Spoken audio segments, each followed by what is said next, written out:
Nagmugna ang Cagayan de Oro City LGU ug Infectious Diseases Panel alang sa mas epektibong COVID-19 response samtang dugang mga isolation facilities gimontar sa syudad. Ani ang report.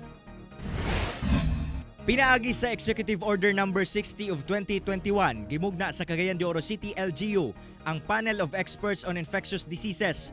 Tumong niini nga mapadali ang pag-analyze sa mga sitwasyong dunay kalabutan sa health sama sa COVID-19. Gipanguluhan kini sa kadagkuan sa mga nagkadaiyang ahensya sama sa DOH, City Health Office ug nagkadaiyang ospital sa syudad.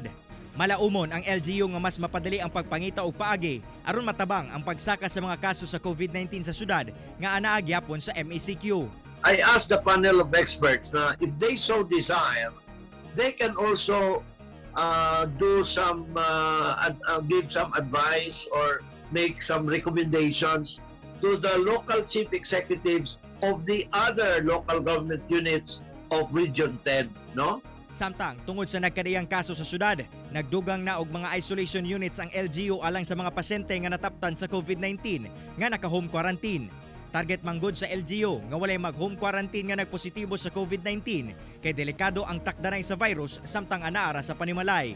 Hinoon as of June 16, ana na lang sa 113 ang naka-home quarantine nga mas ubos kung itandi sa 270 niadtong June 15. Kauban si Makoy Sempron sa kamera. Ako, si Cyril Chavez para sa One Mindanao.